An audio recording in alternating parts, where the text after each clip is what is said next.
नमस्कार, आप देख रहे हैं नंबर 1 स्कूल में लगा शिक्षकों का मेला। जो मध्य प्रदेश का शिक्षा विभाग है उसने जो अतिशेष शिक्षकों का जो नियम निकाल दिया कि जिन स्कूलों में टीचर ज़्यादा हो रहे हैं उन्हें वहां से हटाकर जिन स्कूलों में टीचर कम हैं वहां पदस्थ किया जाए। लेकिन इस नियम के अंदर में इतनी विसंगतियां पैदा हो गई कि आप देख रहे हैं कि यहाँ पर सैकड़ों शिक्षक जमा हो गए। ये कोई आज से जमा नहीं है, बल्कि परसों से यहाँ यही भीड़ लगी हुई है। मेरे ख्याल से कोई खाना खाया है, कोई नहीं खाया है, क्योंकि बीती रात को इन्हें यहीं 11 बज गए थे, तब इनकी काउंसलिंग होती रही थी। लेकिन 96 को छोड़कर अन्य इन सैकड़ों शिक्षकों की समस्याओं का यहाँ कोई समाधान नहीं हो पाया। उसका कारण है कि शिक्षा विभाग का, प्रदेश का जो सिस्टम है वो इतना गड़बड़ाया हुआ है कि जिले स्तर पर इतने शिक्षकों की समस्याएं आखिर कैसे पैदा हुई, आखिर ये शिक्षक इतने सरप्लस कैसे हो गए। अतिशेष शिक्षक हैं ये, यानी इनके स्कूल में इनकी शिक्षकों की कोई जरूरत नहीं है। शिक्षा विभाग कह रहा है इनकी सीनियरिटी देखो, जो शिक्षक सीनियर है उसको हटाओ, जूनियर शिक्षक को लाओ। अब विसंगतियां कैसी कैसी देखने में आई कि जो शिक्षक 3 सीनियर ऊपर हैं, 3 सीनियर नीचे हैं, लेकिन बीच वाले का नाम अतिशेष के पोर्टल पहुंच गया। ये साजिश किसने की, इसके बारे में जब बात की गई तो अधिकारी गणों पर कोई सही जवाब नहीं है। मेरा सवाल इतना सा है कि अपन ने जो अक्षय सूची निकाली है, या भोपाल से आई है या दिल्ली से आई है, कहीं से भी आई है, उस अक्षय सूची का क्राइटेरिया क्या है, किस आधार पर बनाई है अक्षय सूची? भोपाल वाले, ये भोपाल वाले बताएंगे, मतलब भोपाल से यहाँ जो भेजे गए सर वो सर भोपाल वाले बताएंगे। वैसे उनका ये है कि जो पिछले सत्र की जो छात्र संख्या है उसके आधार पर सीनियरिटी से नहीं, जो व्यक्ति सबसे सीनियर को माना है।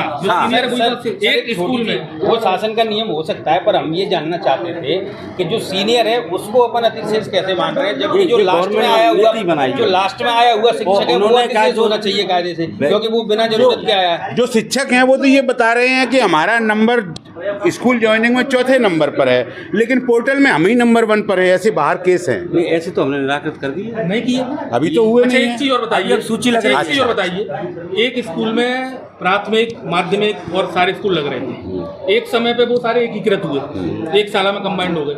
अब उनकी ज्वाइनिंग डेट सब एक साथ हो गई, उसी दिन की, जिस दिन वो एकीकृत हुए उसी दिन की उनकी दिनांक ज्वाइनिंग वाली सभी की 10 शिक्षकों की हो गई। अब उसकी सीनियरिटी आप कैसे निकालोगे?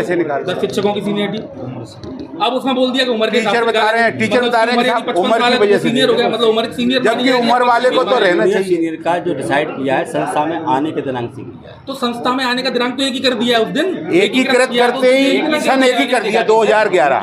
ये उदाहरण है ना। नहीं, अब आपने एक चीज और कह दी कि भाई पोर्टल पे आ गया, शिक्षक आपके यहाँ आया, बोले इस पे आप जाइए BRC से लिखवा के जाइए, वो BRC पे जाता है, आप DPC पे जाइए, आप जाइए BO साहब पे जाइए, आप DO साहब पे वो लिख देते हैं मूलतः अग्रेसित संकुल प्राचार्य। 11 बजे से शिक्षक यहाँ लाइन लगाए, धूप में महिलाएं बैठी हैं। मेरी बात सुनो, हमारे यहाँ BO की जो कमेटी बना दी है, BO साहब ने 7 कमेटियाँ बनी है, वो जो डिसाइड कर रही है कि सीनियर कौन है, जूनियर कौन है। आपका क्या दायित्व? मैं तो यहाँ पर्यवेक्षक हूँ JD की तरफ से, ठीक है। मैं तो ये काउंसलिंग की नहीं, तो ये सारी चीज अपने तो अपने स्तर से अपनी टीम से कराई रहे हैं। अब आप आए हो चूंकि पर्यवेक्षक के तौर पर, तो हम लोग तो अपेक्षा करेंगे कि आप इसका निराकरण करें। नहीं, अब ये कल इन्होंने नेताजी ने ज्ञापन दिया था कि आप ये पदों की जो सूची है वो अपडेट नहीं है। हमने विकासखंड शिक्षा अधिकारियों से वास्तविक रिक्त पद की सूची ली। आप मुझे तो पोर्टल तो 2022 का अपडेट है। नहीं, वो उससे नहीं किया, हमने पोर्टल से नहीं किया। अब सुन लो, हमने जो काउंसलिंग की है, वास्तविक रिक्त पद कितना है ये BO से सूची ली है हमने। कल हमको इसलिए हमारी काउंसलिंग डिले हुई, हमने पूरी वास्तविक सूची बना ली है, चस्पा कर दी। ये अक्षय टीचर है सर, एक मिनट की बात सुन लीजिए। अभी तो 10 बजे बुला लिए हैं, 1 बज के अभी तो शुरू नहीं हुआ। ये कल सूची आई है, 11 की और जुड़ गई, वो ऑपरेशन हो रहा है। नहीं सर, एक चीज मुझे बता दीजिए, जब अपने पास ऑनलाइन सारी चीजें हैं अब वो कोई टीचर आता है, वो कहता था मेरी सीनियरिटी में नहीं आता, तो अपन उसको ऑनलाइन कंप्यूटर में चेक क्यों नहीं कर सकते? उसको बीओ के यहाँ बीआरसी के क्यों भेज रहे हैं? उसको क्यों भेज रहे हैं? मतलब कार्ड संकुल प्राचार्य के पास है। नहीं तो मतलब ऑनलाइन नहीं है रिकॉर्ड? ऑनलाइन है तो कहीं भी बोल सकता है। नहीं, उसके जो ऑर्डर से हैं तो वो तो संकुल प्राचार्य के पास है ना। मतलब सीनियरिटी तो शो हो रही होगी। टीचर को परेशान नहीं कर रहे, हमने यही संकुल प्राचार्य को बुलवा रहे हैं। हम थोड़ी कह रहे हैं, आपके टीचर कह रहे हैं बाहर पूरे। आप बुलाइए, कौन सा टीचर कह रहा है? सारे एक बुलाओ, भीड़ ले आओ। नेताजी अभी आप जो टीचरों की अगुवाई कर रहे थे, वो सारे के सारे टीचर जो कह रहे हैं परेशानी, और पर्यवेक्षक जी कह रहे हैं कि कोई परेशान नहीं।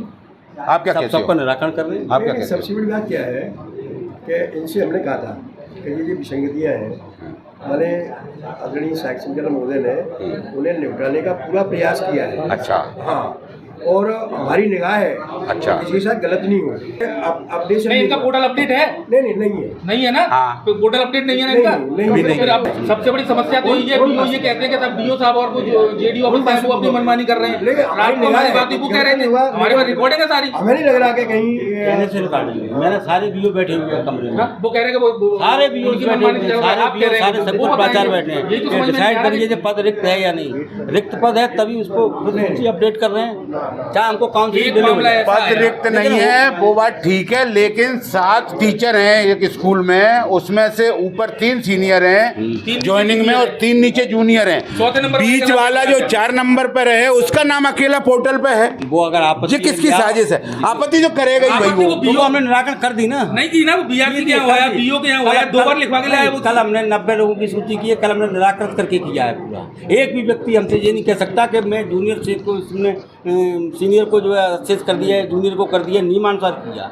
ऐसे जब आज संख्या ज़्यादा है हमारे पास, अच्छा, एक चीज़ सूची आ गई है, हम अपडेट कर रहे हैं। अच्छा, चाहे हम काउंसलिंग 2 घंटे बाद शुरू करें, लेकिन करेंगे हम। अच्छा, जो निराकरण किया उनकी सूची अलग से बनाई है आपने? बना रहे हैं। उसको चस्पा किया है कहीं? नहीं कर रहे हैं ना। अच्छा, एक चीज़ हो जाएगी सर ये सूची जब 1 आध घंटा और लगेगा। उसके बाद काउंसलिंग करेंगे सर ये अच्छा, तब तक काउंसलिंग नहीं करूँगा सर ये शिक्षक जब तक समस्या का निराकरण नहीं होगा, दावे आपत्तियों का अतिशेष जो हो जाती है। अच्छा सवाल है कि जो अतिशेष होते हैं, वो क्यों जाते हैं? पहले से 6 शिक्षक हैं इस स्कूल में, अब 2 और आकर के उनको भी आपने ज्वाइन करा दिया।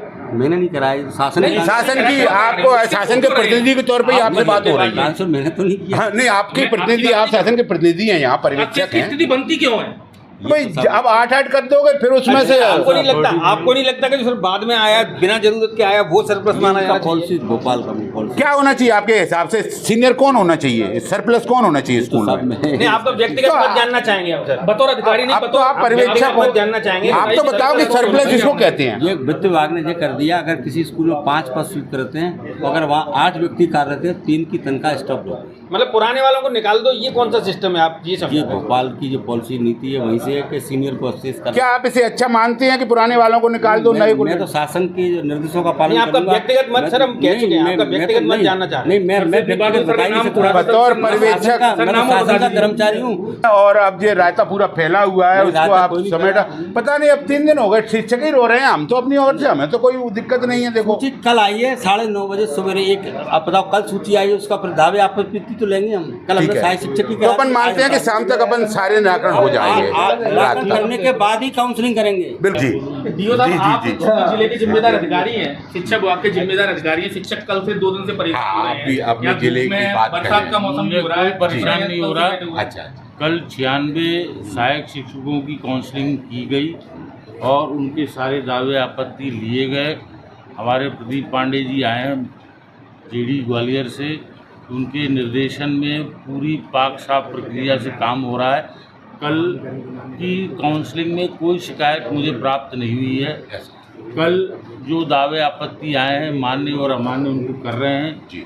ब्लॉक लेवल की समिति ने चेक किया है, उसके बाद जिले लेवल की समिति चेक कर रही है, उसके बाद हम भी रैंडमली चेक करेंगे और शिक्षक के साथ कोई समस्या ना आए, इसका पूरा हम ख्याल रख कल रहे से हैं। और आज अपन 2 दिन से देख रहे हैं कि आपने सामने कोई विसंगति आई, अपन को लगता है कि ये विसंगति है, ऐसा नहीं होना चाहिए। आई है विसंगति को दूर किया। संगतियाँ आई हैं, उनको दूर किया जा रहा है।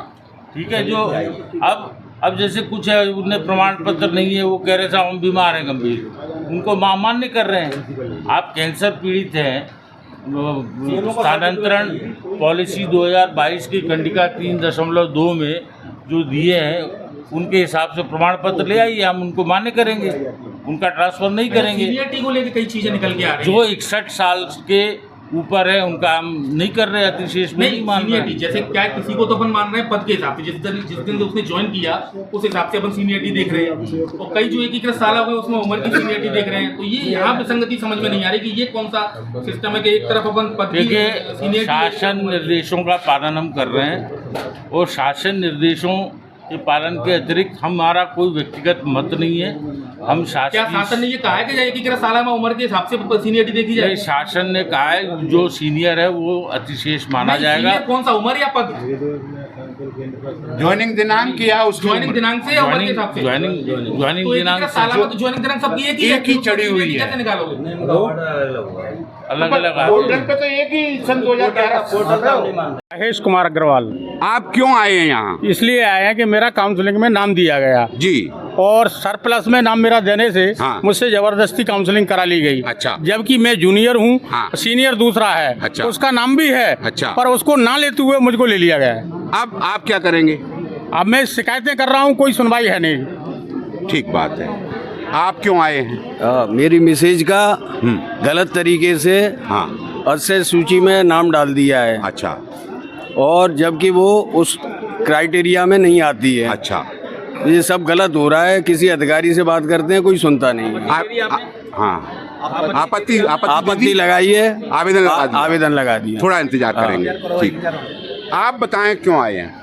हम ये मेरा यहाँ काउंसिलिंग उसमें है, अच्छे में नाम है, अच्छा, तो अच्छे की काउंसलिंग करने के लिए आया हूँ, पर कल से कोई कार्रवाई नहीं हो पा रही है, करवा पा रहे हैं। आप बहन जी कहाँ से आई हैं? हम सबलगढ़ से आए हैं सर जी। वो हमारा नाम मतलब उसमें आया है, अतिशेष में आया है। मेरे से 4 टीचर सीनियर में है, मेरा नाम 5वें नंबर पर रख दिया गया। उनका नाम नहीं है, आपका रख दिया है। हाँ। अच्छा। क्या नाम है आपका? श्रीमती चंद्रकांता माहौर, जी, जैनीपुरा सबलगढ़। कोई रखा ही नहीं गया उन्होंने कुछ। और किसी को समस्या? इतने लोग खड़े हुए हो, बताओ। मेरा नाम पंकज सिंह राजावत है।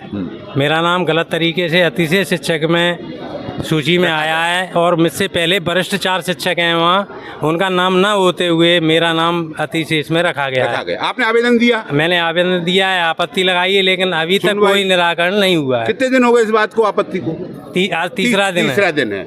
10:30 बजे तो कल बुलाया था। अच्छा। और कल शाम तक ऐसे बैठे रहे, फिर चले गए। आज भी 10:30 बजे से बुला के रखा है, वो अभी तक कुछ कोई भी को नहीं। भूखे प्यासे बैठे हैं, 2 दिन से ऐसे ही परेशान किया जा रहा है लगातार। आप भी अतिशेष में हैं कि जो यहाँ पर AJD आए हैं, असिस्टेंट जो डायरेक्टर हैं उसके शिक्षा विभाग के AJD प्रदीप पांडे जी, उनसे बात की गई तो उन्होंने अभी 96 मामले सही तरीके से निराकृत करने का हमको वादा किया है कि हाँ ये हमने कर दिए हैं। लेकिन आज अभी 2 बजने वाले हैं, अभी तक काउंसलिंग इसलिए शुरू नहीं हो पा रही है कि जो 11 सुबह नाम नए आ गए, वो कहते हैं कि ये नाम भोपाल से आ रहे हैं हमारे पास। अब भोपाल से ही नाम आ रहे हैं तो यहाँ जो इतने ये नाम उलझे हुए हैं, इनका निराकरण आखिर इन सैकड़ों लोगों का कैसे हो पाएगा, ये एक बड़ा सवाल है।